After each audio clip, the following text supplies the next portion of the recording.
This is Concepts, where two pretentious sirs quibble over ideas that explain today's world. Phil Shea and Steve Rose. My name is Phil Shea. I am writing for makeaskillcheck.com, and you can find more writing by me at hittingeject.com. Steve? My name is Steve Rose, and you can find more about me at steverosephd.com, where I write about mental health and addiction. Welcome to Pros and Concepts. Welcome. Today, we're going to be talking about, Steve? Ghosting. Yeah, ghosting. We're not going to be talking about Steve. We're going to be talking about ghosting.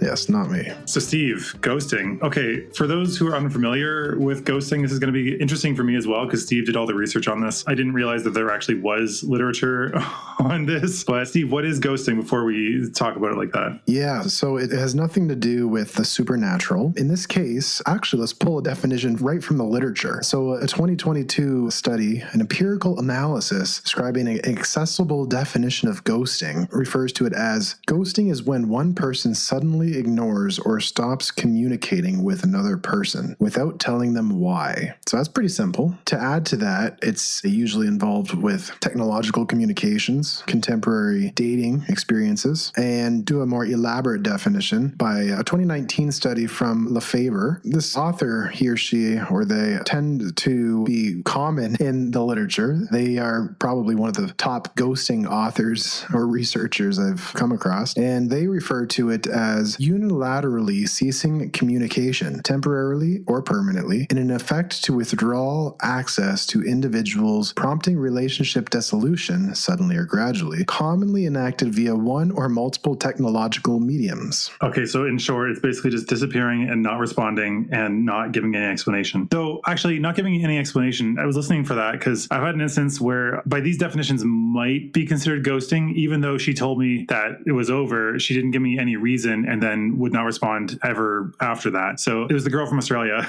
When I was there, I went to Australia to meet her. We've been seeing each other for a bit. And then she said, I don't want to see each other anymore. Thanks. Good luck. It was very professional. And then no actual explanation was given. So would that be ghosting? Did she explain that she was going to stop communicating with you? I mean, it's implied. She said that she didn't want to continue pursuing it. So yeah, I guess. It's not ghosting. Oh, it's not ghosting. Okay. Yeah, I guess that's true because she didn't just evaporate into the air without saying anything at all. Yeah, she just didn't owe you an explanation, even though you wanted one. Oh, yeah, of course. I mean, after months of seeing each other and going around the world to seeing somebody, you'd like at least something to hold on to, some sort of closure there. But yeah, she didn't actually owe me that. It's just one of those things where you're just kind of left hanging being like, okay, well, I guess that's never going to be closed. Yeah, and you wonder, even till today, probably. Yeah. I mean, I can guess. I mean, it wasn't like a great match to begin with, but yeah, you always wonder like what the exact reason would have been. But then again, okay, to juxtapose this to other forms of dating, more straightforward forms of dating, even if you do get an explanation, it's often bullshit anyway. They're not going to tell you the real reason. Oh, you smell really bad, or you perform very badly in bed, or you're a very condescending prick and you think you know it all. Like all these things, they're not going to say the exact reason. It's like with children, some people approach children this way, where like if you give them an explanation, then that gives them any room to try to wiggle their way in and argue that point down. So it makes sense. Was there any literature on gender split or non-hetero couples with ghosting? Yeah, there's a lot of research. So when we talked about doing ghosting, it was more like, oh, it's just one of those fun, informal concepts to talk about dating experiences. You have plenty of those you can talk about. And then I was like, oh, I wonder if there's any research on this. And there's like pages upon pages of academic literature.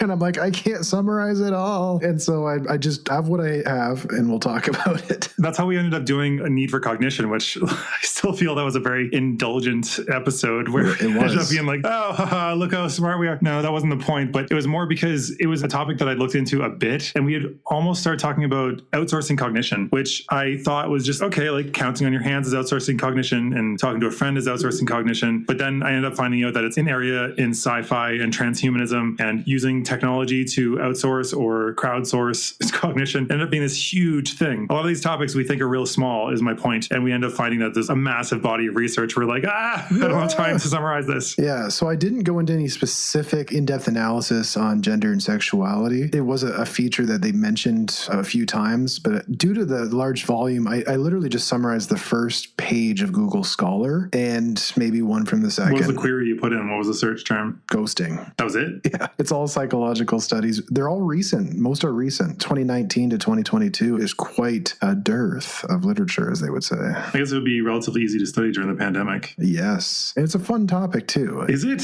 Is it? Well, I think it is. What, you don't think it's fun? I mean, it depends on what we mean by a fun topic. It's not fun to be there on the receiving end, and it feels a little bit guilt-provoking on the perpetrating end. So fun for who? Oh, researchers, not the participants. Because like when you think of like fun topics, like the different colors that make people hungry, that seems like kind of fun. It's light for everybody. Not people broke your heart and didn't say anything and just disappeared, and they feel guilty about it, and you feel completely no closure. I guess I'm speaking from a place of privilege, never having experienced it or having dated in the last decade. Yeah, we should point out that Steve has never actually been on any dating apps ever. I mean, it makes sense given the timeline, but to me, it was like, what? Just surprising that that's not been a thing in your life ever. Yeah, I've been in a relationship since 2009. So there were very few. Even if you would meet someone online back then and you told friends or family, oh, I'm meeting someone I met online, and they'd be like, what? Why are you online dating? Yeah. It was seen as a weird thing. Even now, you'll find 1 in 100, it's like 1% now, of people that will say that they will deny having met online, or they'll deny having met on Tinder, or whatever it is. And it doesn't matter as long as the relationship is good and you guys like each other and respect each other and things are working out. What does it matter? I guess maybe you want a more romantic beginning story, but stories have to change with the times, I guess. Yeah. And so, yeah, I speak from a place of not having to live this on a daily basis, this kind of, I don't know what you would call it, contemporary dating landscape, which from what I hear in my conversations with people in my daily life and my work, it's not so good. I'm mostly speaking, I hear this a lot from women. It's just they really don't look very highly upon the dating world. I find for women, the metaphor I usually give for women versus men for dating is, for men, it's kind of wandering through the desert, depending on what kind of guy you are. But like the average guy is wandering through the desert looking for some water. And for women, it's you're in a landfill and you're trying to find something of value. A dumpster fire. That's the word I was looking for. Yeah. No, I mean, dumpster fire, like it's going to be way worse. I just mean like there's a ton of trash. It's not, I mean, it might be burning you, I guess, that you have to dig through to find something of value that you're looking for. So it's a slog. Whereas guys, it's more like screaming in the wild and nobody's there to hear you, to help you. And so it's bad on both sides if you take it seriously. So that's the main issue. If your goal is get me the hell off this app, I don't want to be here, then you're not going to have a good time. And it's going to be unenjoyable because frankly, you just are not open to the experience of dating and it will not be enjoyable for that reason. But that ends up getting worse results, I find, because you're just miserable and you're complaining about how it sucks to be on this dating app and blah, blah, blah. And you're just going to attract somebody else who's commiserating about how much they hate dating, but that may not get you the best partner. Yeah, I just hear from women all the time and it's like, oh, that dumpster fire of dating these days. Oh, it's just terrible. You're just like being bombarded with inappropriate soliciting messages and pictures. I mean, you can't send pictures on the apps, I don't think. I don't know what you can do on these apps. Like usually they don't have the number. They can't send voice messages. Some of them allow it, like I think Bumble does, but there are other ones that it's mostly just text. And until you get off of the platform, you can't do much more than just send GIFs that are part of the app or text. But I mean, there's also the danger of like giving your phone number out because like WhatsApp, for instance, you have to give your number, which means they have your number, which means they can probably find you on Facebook. So there's a lot of privacy issues that can go on. Right. Yeah. And so ghosting, it tends to be one of the more, I guess, psychologically damaging things that happen. I mean, there's worse, and there's a few studies that show worse things, but it sticks with people. And I'll talk to people and they'll be ruminating on a ghosting experience that happened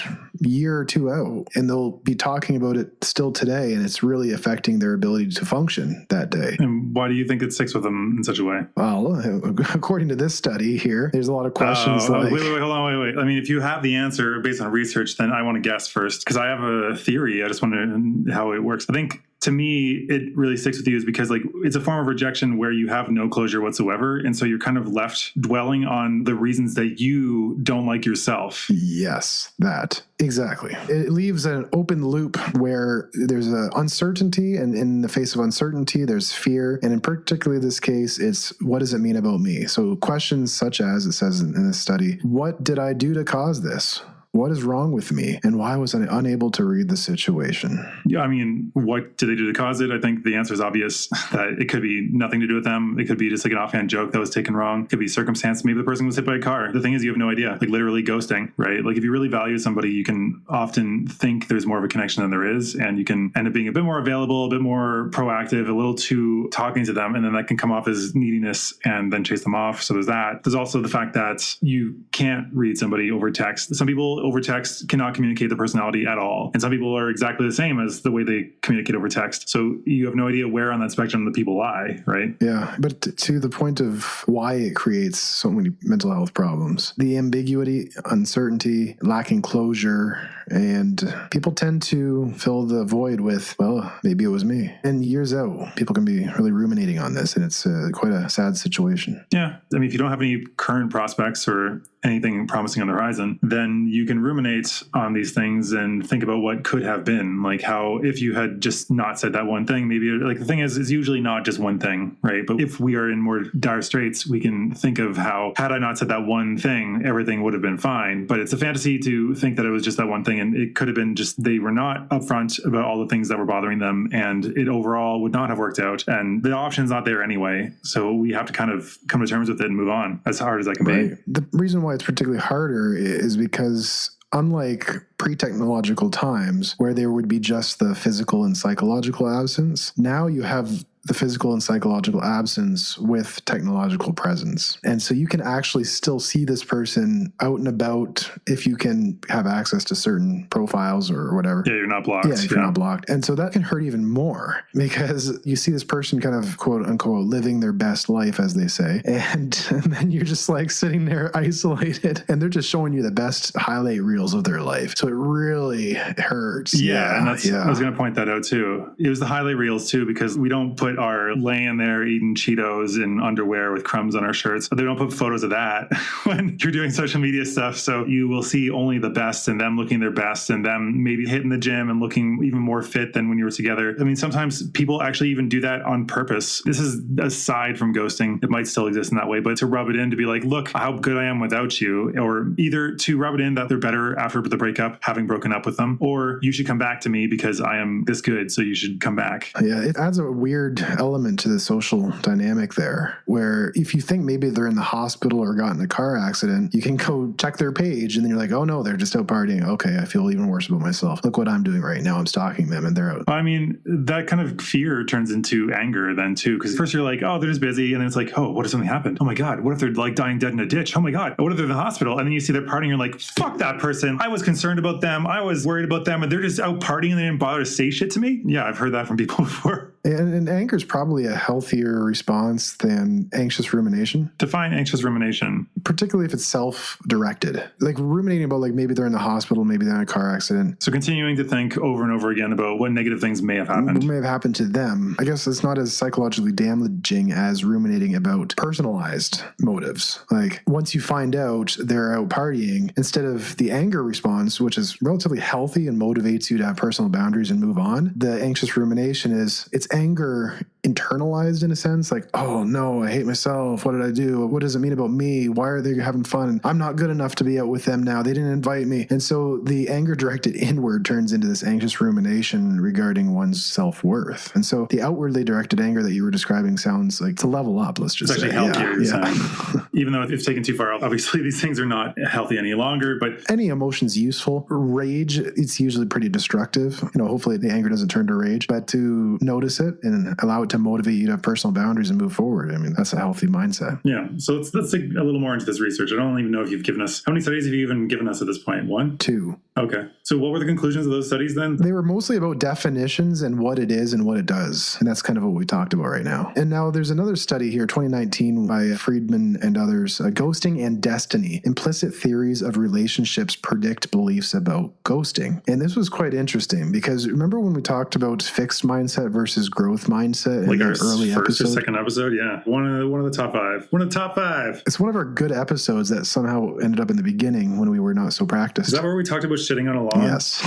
Yeah. So I highly recommend going back to that one. It's actually pretty good. But there's a correlation between people with fixed mindsets and feeling more positively toward ghosting. Just to remind you, if you don't know what a fixed mindset is, it's beliefs about like this is the way things are. It's either inherited, and in this case, they're talking about destiny beliefs, like destiny beliefs related to romantic relationships. Like we are not destined to be together, and therefore I can ghost this person because it's not meant to be. That's more of a fixed mindset. So fixed mindsets were better at receiving ghosting behaviors? Fixed mindsets were better at justifying doing ghosting. Justifying doing. Okay. So I thought, that was going to be completely counter my intuition. I thought it was like somebody who's fixed mindset will take it very personally if they are ghosted because it's like, I am flawed, I am broken. But okay, so if we're taking like the person ghosting, that makes more sense. Yeah, we're not meant to be, blah, blah, blah. Oh, the relationship wasn't exactly perfect the moment we set eyes on each other or we had a single disagreement. Yeah, let's ghost. Yeah, they say that people with this kind of mindset of destiny beliefs, which is a fixed mindset, they have stronger ghosting intentions and having previously used ghosting to terminate relationships and feel more positively toward ghosting. Interesting. Okay, so then I'm wondering, I don't think I've ghosted people, but I remember one of my exes, it's not that I would be embarrassed to have watched it, but it's just I'm not a huge fan of the show. But Sex and the City, I've seen most episodes because one of my exes watched it in the room when I was playing games and stuff. So I've seen basically the whole series. But in one of those episodes, she is talking about how she's on this like date that she doesn't care about, the main character, Carrie, and she is on this date she does not care about, but she realizes that she's kind of using this guy as a distraction, whereas this guy, she is a big deal to him. She's the reach for him. He's out of his league, and she's just like, whatever. This is not anything serious, not going anywhere. It's just a lunch. And he's thinking he's trying out for the big time. And he's like, oh my God, like this is it. And so she realized that she's doing these things. So what I'm saying is not that I'm a big shot, more you don't know when you're doing these things to other people because you're not the one on the receiving end sometimes. So generally I will say things aren't really working out or whatever, this or that, but sometimes things just fizzle out and nobody picks up the conversation again. And it just doesn't happen. So is that ghosting? No, I think if it's a mutual, just things fizzle out, not necessarily. Like nobody's continuing to reach out. They don't keep saying hey or sending random messages to start a conversation. You ignore them. Just neither of you, it just didn't click, right? That's not ghosting. Okay, so then I don't think I have actually ghosted then. No, I don't think that's ghosting. And so related to the fixed mindset, the opposite of that is the growth mindset. And growth mindset is that things are not set in stone. It's not destiny. We make our own lives through our effort. And that showed the opposite pattern with perceptions of the acceptability and intentions to ghost. Yeah, this is the thing. And this is one of the problems, like with the growth mindset from the guy's side of dating. I don't know, with the women's side, I can't really speak to it too much from receiving side. But from the guy's side, it's like people will just ghost or just break it off and they won't give you any reason why. And again, we talked about this before. They don't owe us an explanation. And I understand why they don't. However, I would have really enjoyed any feedback at all. Although I might not have liked it. It might have been very painful, but it would have helped me more than just having to kind of do guesswork on my own to figure out how I went wrong or what I could have done better. Sometimes it is just a mismatch, but sometimes it's a consistent pattern. And if you have more data, you can work off of that. But I also understand that if a woman were to actually give an explanation to people, and as somebody who's hired people for freelance, it's kind of similar. If you give them feedback, they often will just be a huge asshole about it. Like one guy, I was paying him per word for a Dungeons and Dragons thing. And I told him that like the way you write, I give him like a style guide, D ampersand D. So D and D, that's one word in writing. He continually made it D space, ampersand space, D space. So then that's 3 words instead of 1. So he's trying to milk me for the extra few cents per word by breaking that up. And every contraction was not a contraction. So it read much less naturally. And there was so much more repeated stuff. And so I gave him feedback telling him these things, and he ended up threatening to sue me that if I used his content, that he would sue me for using his stuff. And I'm like, no, the problem is I have to rewrite all of this because it's so bad. But like, imagine it's even more vitriolic if you're a woman giving dating advice to a man because it's much more personal. This is just me giving feedback about a guy's writing ability. You're giving a man feedback on whether he's a good man or not for women. So that's a lot more personal. Oh, yeah. No, for sure. And it's not like an employer where if they fire you, they tell you, like, try to coach you on, like, how do you improve yourself, and they have to give legitimate reasons for firing you. How many times have you been fired? I don't think that's how it works. That's not how it works as far as I am aware. Well, they can just fire you and not tell you why? Yes. If they give you any reason at all for firing you or for not hiring you, you can possibly bring them to court for wrongful dismissal or some sort of prejudice in hiring practices. They don't tell you anything. It's the same. They don't tell you anything at all for fear of repercussion. And it's the same thing for women. I guess I'm talking about working in a unionized environment where they have to. In that case, I guess, yeah, you can compel them to, but in many places, no, they don't give you a good reason. Or again, like dating, they give you a bullshit reason so that it's just like something semi-palatable. They're getting rid of you. Why would they invest time and money into dealing with that? We'll tell people why, but it's usually not the reason. They're saying we're downsizing, and then you see your job up listed and they're hiring for your position. I mean, if you are not wrongfully, what's it called? Justified dismissal? Founded dismissal? Can't remember the term, but if they're doing it with cause, there we go. They're firing you with cause, then they have to give you the cause. But sometimes they will do stuff like the real reason is that the boss just doesn't like you, or you're a woman who has too many opinions, something that is not That's fireable. the real reason, but they don't say the real reasons. Right. They may have that as a real reason, but then they'll find some other reason, some stupid little infraction they can get you on to legally fire you. So like that's the problem with a lot of these things. And also I always wonder, like if you sue them to get your job back, you just want to continue working there. Yeah, that'd be pretty bad. Not that people shouldn't do that. It's just I always wonder what the desired outcome of these lawsuits is. Right. Yeah. And so back to dating again. There's a 2021 study on attachment styles. Oh yeah. Which attachment styles do they look at? The 4 or the 3? Anxious and avoidant ones particularly. Would you have any guesses of which attachment styles are associated with which things?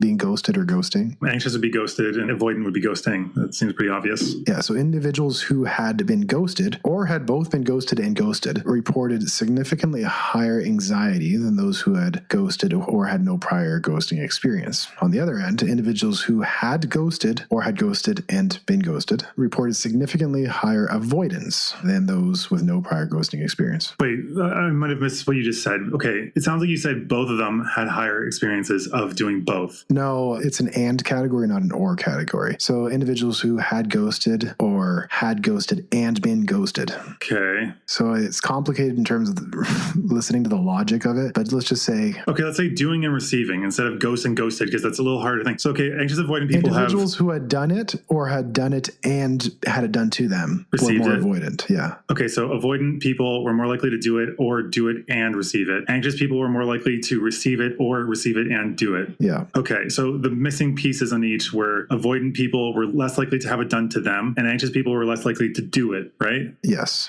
Okay. I mean, that makes some sense, and I kind of wonder, because these are going to be self-reported, so I wonder, with anxious people, they might consider it ghosting, but it's like anxious people in the dating scene will often send really long messages and really long explanations and keep talking because they don't like the silence and they don't like that nobody's saying anything back to them, so they'll keep talking. So the person could have said, it's over, that's it, I'm not interested anymore, and then that person can keep talking, and then they might get a simple response that they take as hope, and then they keep talking, which then can, from their perspective, be ghosting when the person could have already said, no, that's it, firm end. So I wonder if that plays into it, but it doesn't matter regardless, because I think we're still talking about the psychological effects of having had it done to them. I guess being more anxious would increase the odds that you'd perceive yourself to have been ghosted if the other person actually said no, but then you kept talking. And then you perceive their lack of response as ghosting when they actually just already told you the answer. Right. That's what I mean. Yeah. Yours is just a less convoluted way of saying what I said. Yeah. So according to another study, ghosting is not actually as harmful as something else. And this something else is called breadcrumbing. Oh, is breadcrumbing where they like give a single response every once in a while, but it never ends up going anywhere? Yes. Oh, So I've had we're not talking yeah. about these types of traumas. We're just talking about the social phenomenon. The social phenomena of being in contact with someone or not being in contact with someone. And breadcrumbing is that intermittent contact. So it's like they only respond very late and they don't address everything and they just kind of, okay, yeah.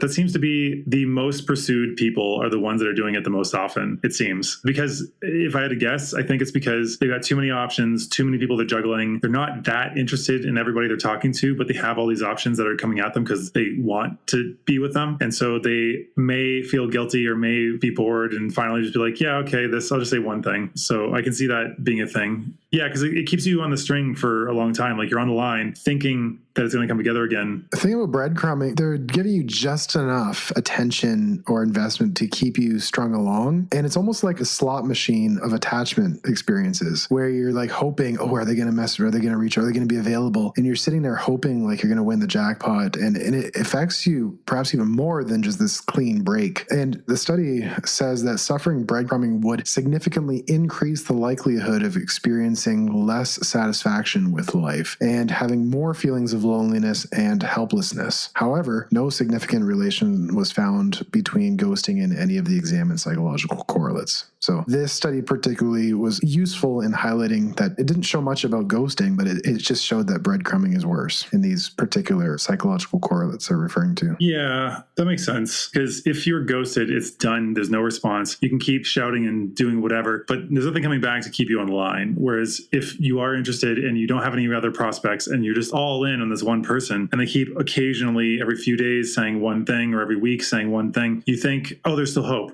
So yeah, I could see that being much, much worse. The thing is, when you find somebody that you think is very promising and you're like, this is it, I'm going to stop dating, I'm going to be with this person, and they don't feel the same way, you're misreading that situation or you're valuing them more than they're valuing you, then you can stop doing other behaviors, pursuing new prospects. You can stop matching with people, which then means you're just fixating on this one breadcrumbing individual, whereas they likely are not doing the same thing. And a lot of people don't like the whole, it's kind of gamified now, where I kind of liken it to business, where you have to keep doing marketing for your business because you never know if something's going to come through or not, and things can fall apart at any time. I guess in a relationship sense, you could argue that by continuing to look, you might burn bridges. But generally speaking, that's not quite the case if you have decent communication skills, because you can say, hey, yeah, we weren't serious. I wasn't sure if I was going to go anywhere. I've had things that I thought were working out and then just fell apart. So I've learned that I keep looking around until something seems more promising and then I stop. Like once you've had the conversation that this is something we both reciprocally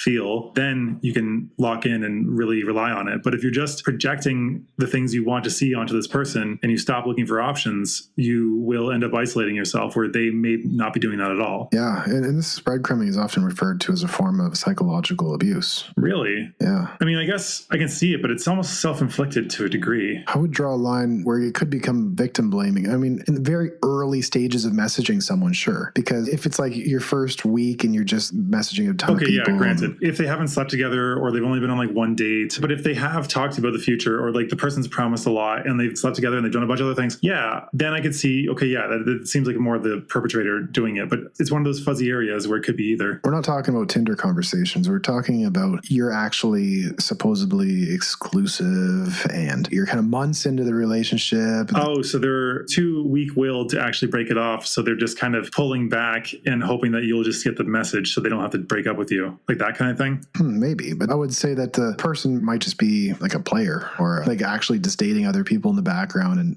and not telling them. Yeah, in that case, if you've had the conversation that you're exclusive and you're still doing other things, you're a piece of shit. Like you're garbage. And the future faking that comes with that too. It's like, oh, someday we're going to be together. We're going to go on these trips. We're going to have a family. But then they like disappear for a week. Is that kind of like love bombing? That would happen in the initial stages of the relationship. The breadcrumbing would happen after the love bomb wears out. So this is all narcissistic relationship stuff, where the love bomb is like the first couple months where it's just like you're on top of the world, they're taking you everywhere. When the love bomb settles, breadcrumbing starts to happen. And now they're giving you just enough to keep you invested. So now you're hooked in by the love bomb. It's like the casino giving you this early big win on the slot machine. And then after that, you're just like, oh, I got to keep doing this. And they give you just enough winnings just to keep you hooked in. That's what the relationship's like. And so it becomes more of a psychological abuse at that point where this person is being strung along and it is ultimately up to them to get out of it. What do you think is the motivation of the breadcrumber there? Having options? Feeling desired? Control. Because when that person's doing that, the other person chases, they get a sense of control. Okay. I don't know. It could be a lot of motives. Yeah. But I guess what else do you have on ghosting? Because we're now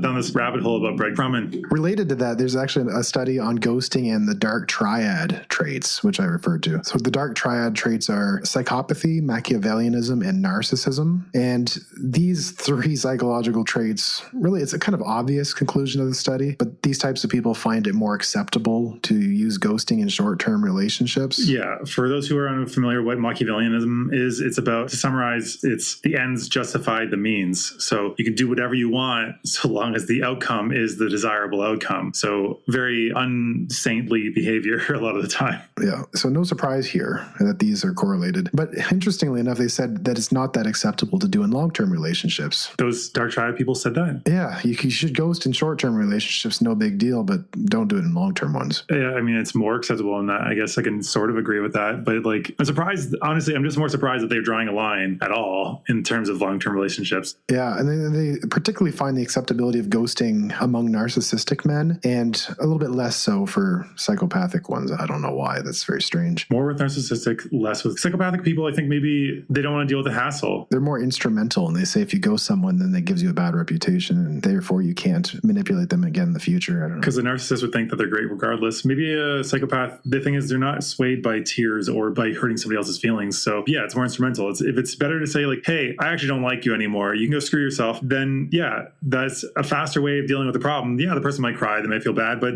if you're a psychopath, you don't care about any of that. So I can see why they might just be like unabashedly straightforward with it, maybe. Right. I got it. Yeah, makes sense. So apparently ghosting is not just a thing in romantic relationships. There's another study that says ghosting is more frequent in non-romantic relationships due to the lower levels of commitment and expectations, apparently. I can see that. Never thought of it. Yeah. I have a lot of friends that say it's hard to make friends as an adult. I guess I'm often in contexts where either I'm a novel entity in the situation, like here in Brazil, or you're in a situation where other people are also unmoored from their usual situation, like living in a hostel or teaching English abroad. Nobody has any set relationships, so it's easier to make connections there. But if you're in a static location where everyone is kind of locked into their life, then I can see how it'd be very difficult, and people don't feel obligated to give you a reason. Like if in romantic relationships where things typically are a bit of a higher pitch, it's harder for people, like if they're not going to do it there, they're not going to do it with the people that they're kind of friends with, that they don't really consider a part of their life. There's somebody that they've gotten a couple of drinks with before. And so like, I don't know,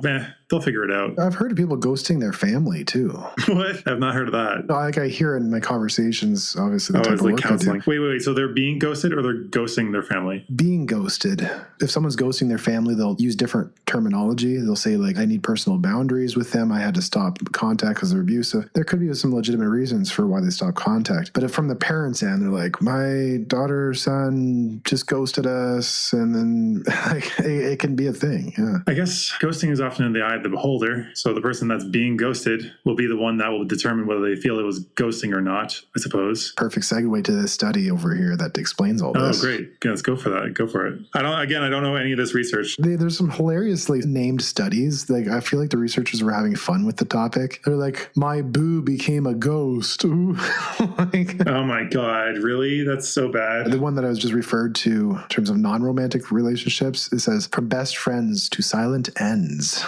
And the study that I'm referring to now, explaining the motives and who's blaming who, is called Gone with the Wind, exploring mobile daters' ghosting experiences. The last two I do kind of find a bit more appealing. Like they're just being creative. It's like we both make weekly emails. I have to make something that sounds appealing, but also is like on the topic. I like the last two, but yeah, when I read that one, my boo became a ghost, I was like, oh, yeah, no, that's a bad one. That's it's a real like bad I guess joke. it is. Yeah, please do better. So when there's a ghoster in the situation, do you think more ghosters blame themselves or the other person? So a ghoster is the one doing the ghosting. Yep. So when somebody is ghosted, do people who ghost blame the victim of it or the perpetrator? Is that what the question is? Yeah. A ghoster blame for what? Exactly. What is the blame being assigned for? For the ghosting. Oh. Does the person doing the ghosting blame themselves or the other person more often? Oh, I don't know. I would assume they don't blame themselves. Most people don't like to see themselves in a bad light. Do they blame themselves? Most people don't. Most people doing ghosting will say it's because of the other person that they're doing it. So 59% of the people in this study were saying, I ghosted them because of them. Do you know the sample size of that study? It's a smaller study. So yeah, because like 59% is like,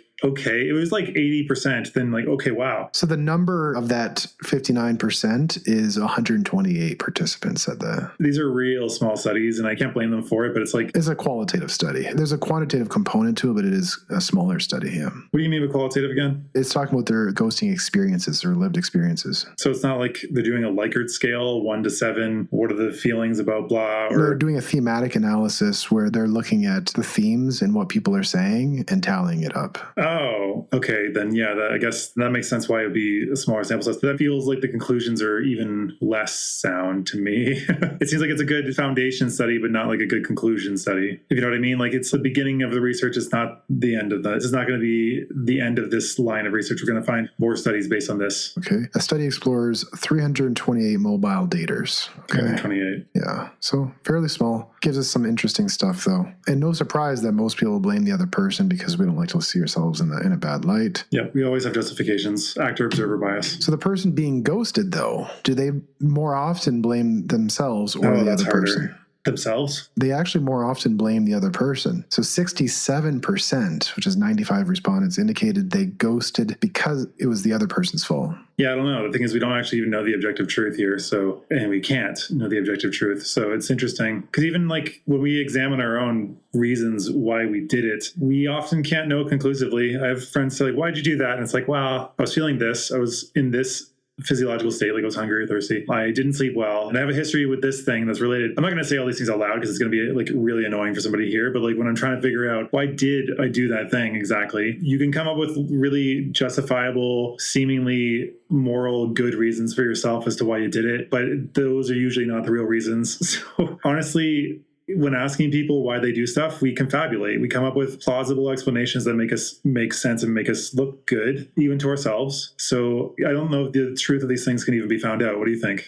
Yeah, it's hard to know because when you're interviewing the people, there's going to be two sides to every story. So you'd have to have both of them in front of you and do like a literal court case. Like I was thinking like just to myself, but even court cases, like that's about who can argue the best or who can find so like none of that is conclusive whatsoever. So what you're saying, like interviewing somebody, you have the desirability to look good for the interviewer, especially if they're somebody attractive or whatever we talked about last or the episode before about elaboration likelihood model to a degree. Whether they are desirable in a way that you want to impress them, you're going to come up with different reasons that you may believe legitimately, but like memory, we are wrong a lot of the time. So who knows? It's way too complicated. Yeah. And I got those numbers mixed up. It's actually 59% of people who had received ghosting blamed the ghoster, and 67% indicated they were ghosted because of the other person. I mixed up the way I phrased it, but let's just say most people blame the other person in both cases. Wait. So the ghosted blames the ghoster. The doer blames the recipient, and the recipient blames the doer. Yes, most often. All right. Well, that makes perfect sense. I mean, like that's not confusing at all. No, but for the people who do blame themselves, it's a significant number here, 37%. And the reasons why they blamed themselves in these sub-themes, it was because they're not good enough, not attractive enough, or did something wrong. Of course. What else is there? Those are the major sub-themes of blaming yourself. And that's where a lot of the harm comes from, is when you're really taking this quite personally and ruminating in the absence of answers. Imagine you're depressed or like getting over depression and then this happens. Yeah, there's a lot of fuel there for seeing how it's your fault and you're a piece of trash and all this stuff and why anybody would ever love you. So like, yeah, I can see why it'd be damaging. It's like even being,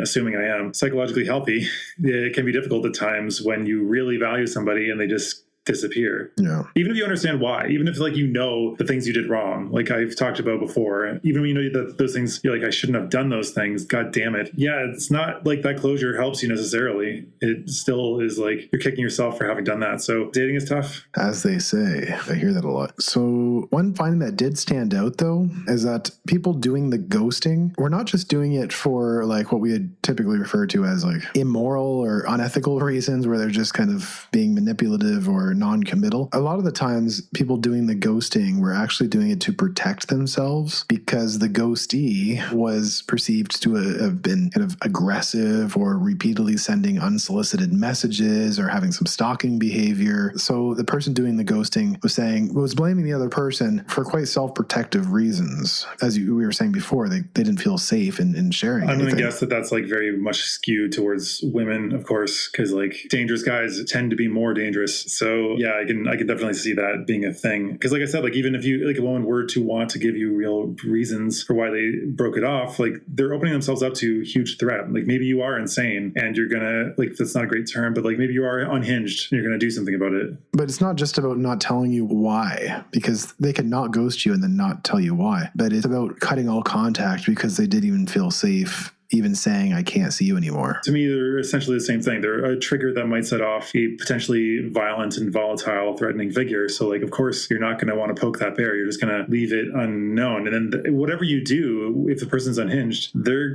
going to take it out on you regardless, or try to, or blame you at least, because you disappear, then you heartless, whatever. Why did you do this to me? I deserved at least an explanation. Then suppose you did explain it to them. They're going to say, well, I didn't do those things. That was just a one-off thing, blah, blah, blah. I was in a bad, make excuses. And even if they accept that, then they're going to be like, well, that's not my fault. That's you. You can get past that. I can be better. Yeah. I don't know why I'm laughing. It's uncomfortable more than anything. Yeah. The best way if you're going to ghost for self-protection is certainly to go right to blocking them on every platform possible because, there's going to be likely retaliation either way. Even that could be retaliation. I don't know, man. I don't want to give advice on this because I don't know the answer. And I think that it's sticky regardless of what you do. I think maybe filing some sort of registration with the police, so there's some sort of paper trail. No, you can't do that. I don't think without more reasonable cause. You need to have something. Right. If you ghosted them and then they find you and then they're sending threatening messages, then. Or if they're just like, you feel unsafe about that, you can put it on paper about that. I guess you can try if you reasonably think they're going to do something. And they may not do it unless you have some sort of threat or evidence. But if they told you stories about how they did things to get back at exes or something like that, then that's probably justification enough to get something on paper. Because without a paper trail, the cops often won't do shit. And even if they do, they may not. Yeah. So I just wanted to bring this in because when we talk about ghosting, we tend to talk about it as this like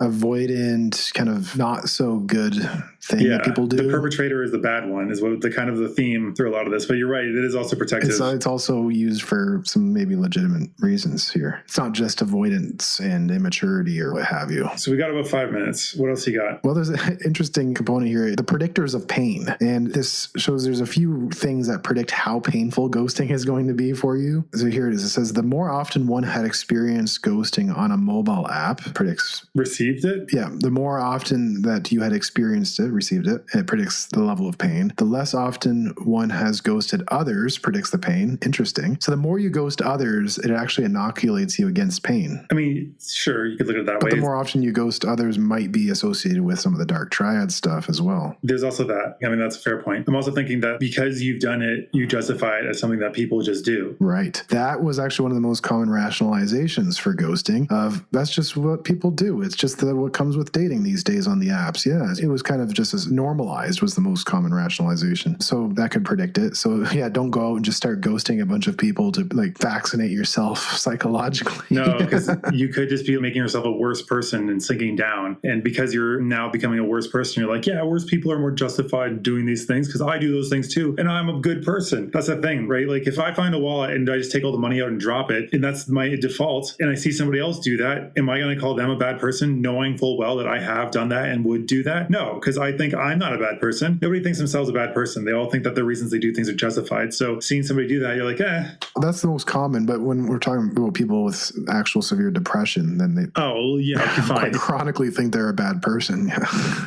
Yeah, well then if they start ghosting people like this, then they're going to feel worse about themselves too, being like, I'm a bad person for just not giving explanations to anybody and hurting them the way that I've been hurt. Long story short, don't go out and ghost people to protect yourself against ghosting. There's a correlation. Long story short, correlation does not mean causation. This could be caused by a bunch of other things. Yeah, exactly that. Exactly. Another predictor was having face-to-face contact with the ghoster, the duration of the contact, and the expectedness of the ghosting. That's what I was saying to somebody yesterday, that online dating, until you meet the person in person, you are not a human. You are just a voice online. You're just text on a screen. And so they don't feel as bad just disappearing or being worse to you because you're not a real person. You're not a complete human until they have a flesh and blood person in front of them a lot of the time. Yeah. So the more contact, the harder it is. Obvious, kind of obvious. And the expectedness. So if you had zero idea, like this thing was just great, no red flags, that's more painful. Yeah. They've been like very available, and then suddenly gone. Yeah, that would hurt the most. You're just driving full tilt on the highway and then suddenly you're off a cliff. Right. A lot of these things are obvious, but it's interesting that there's so much research on it all. So that's the end of what I have here written down. But I'm curious, I wanted to ask you, how often do you get ghosted? Because I know you date a lot. Like how often does this happen? Again, it depends on what we mean by ghosting. Like if we're on an app and we haven't met, or like if we're talking about like I've gotten to meet them in person before. I'm talking about things are going well even through a text conversation on the app and then they stop responding and you're like, whoa, what happened? Those are often salvageable. It's hard to say because for some reason, some people just get overwhelmed by Tinder or they don't want to be on Tinder all the time. And so they don't respond for that reason. So that could be considered ghosting. But sometimes you can follow up a week or two later being like, oh yeah, this person, that was going like great. And then you respond and then suddenly they're really available because like their life was just chaotic for a while. Or you can just say, here's my number, add me on this other platform like WhatsApp or something. And then they'll just suddenly out of the blue add you a few days later because they happen to check in. So, I mean, it's a hard question to answer because if things are going really well, it doesn't happen very often because then and things have gone well. So like, why would they? It doesn't happen that much anymore. When I was younger, I guess it would happen a bit more. But like I said, it's when you're online, you're only online. It's just a text on a screen. You're not a person. So that would happen more often, but you also learn not to get super invested in that. That's also why swiping, I think it's a mistake for people to actually read profiles, for at least guys. Women seem to read profiles a bit more. I don't know like what the strategy would be best for them, but for guys, I say, or anybody, do they look interesting by the pictures? Yes or no? Then swipe right. If they don't, then no. And then depending on who matches you, then you can read the profile, because otherwise it's an emotional marathon of being punched, because you're like, oh, this person, they're attractive, they're into the same things, we get along really well. You can't say anything to them until they match back. So you're kind of getting attached to this person that there's nothing there yet, but you're still kind of falling a little bit for this person each time. So you're like, yeah, that'd be great. Oh my God, yeah. And they then don't match. Yeah. That's a good strategy for men, this sounds like. Yeah, because like women, it seems like it's more, I don't know, double-digit percentage of people that you swipe right on you're going to match with. For guys, I guess some guys I've heard get really high match rates, but most guys I think are getting less than a quarter at good times. I've talked to people like it's nothing, or like they literally have nobody responding to them. It's like they're shouting in the desert, as you said. Like it's a real thing. Yeah. That's a pretty common thing. Even when profile has been at its best and I've got like really good banter and stuff going on, even if you're presenting your best self, you're not going to appeal to everybody. So there's a good chunk that are not going to be there. And like I said, like women are digging through a dump and they know that it's easy to get overwhelmed. Say you have nobody and you're just very lonely, and then suddenly you match with three that are all promising. How the hell are you going to fit that into your schedule? How do you juggle this now suddenly? Like suddenly you have too much attention that you have to see them. Like, you're trying to like book dates or something. Or like say you have 5, God forbid, and it's coming on the weekend. Like what are you going to do? Like Friday night, Saturday morning, Saturday night, Sunday morning, Sunday night. Like this is a marathon of dating to see if you can match with any of these people. So from the women's side, it's fighting for your time and not wasting it with abusive or potentially idiots just wasting your time. Whereas guys, yeah, you're like trying to just get more. So I guess, yeah, women, I think, read the profiles and figure out if you have something in common. Guys, just go by photos and see who likes your profile and then go from there. Those are the best advice I have for both sexes. Yeah, that sounds like useful advice there. And when I asked you like how often dating happens, you're biased. Are you a biased individual because ghosting happens, you mean? Yeah, because you're kind of in your 30s, so a little bit more maturity, but also like a high level of social experience and ethics and ability to banter and get along and build rapport. If we're talking younger persons in their earlier 20s who are not so skilled at communication, emotionally immature, I could imagine if I asked someone like that how often they get ghosted, it'd be different. Or, Yes, because I think you haven't had enough experience to see that this person who you think is amazing, you're going to get married and you're picturing the life you're going to have together, but you haven't met in person yet, you will possibly stop your search altogether and put all your eggs in that one basket, and then they just disappear and you're waiting by the phone. So like that's something that I think is a mistake. Some people disagree with me, of course. Some people like to just go all in on one person at a time, and that's great if that works for you. That was kind of my approach. Yeah, but like that's different when it's in person. If you were in college when you met your current wife, so it's different because there's constantly options around you in college. When you're an adult outside of college, you have to actively seek partners or find them at work, which that's a shit show on its own, because I always try to practice like the don't shit where you eat in my apartment building or places I go regularly. You don't want to really try to find people in that constant setting, because if you do and things go wrong, then that's not a good situation. But if you're single as an adult and you're out of school, then it's a lot harder. It's different. Yeah. So it was someone with less experience or emotionally immature or just not good communication skills that they would misread the situation and be like, this person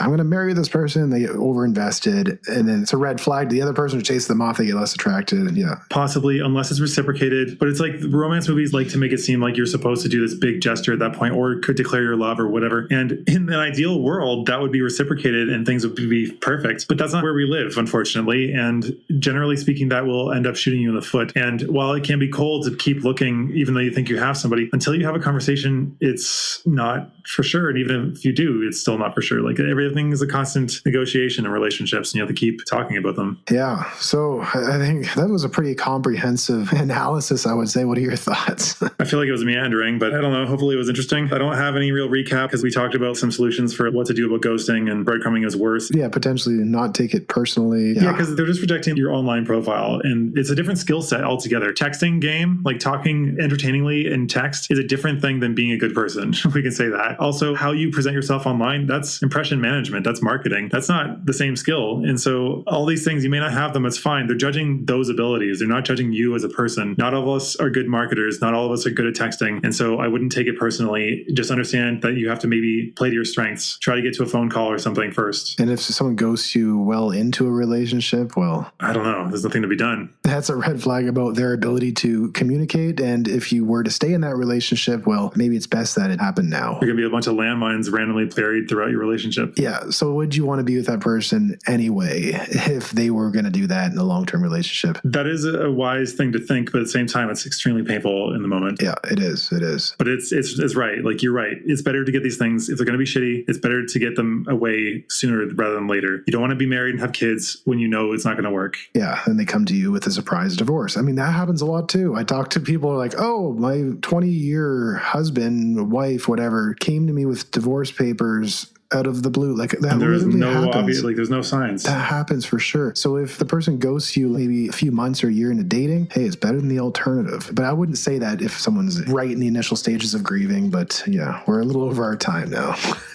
Yeah, we're quite a bit over our time. So thank you for tuning in. That's all we got for today. We probably could keep talking about this for a long time. If you guys like that, let us know. But we will see you in another 2 weeks. And hopefully we have a surprise guest. That's our hope for the next episode. So thanks for tuning in. Leave us reviews on things, especially ones where you can write something, and share us with your friends. Thanks again, and bye. Bye. Do you still put those things at the end of each episode?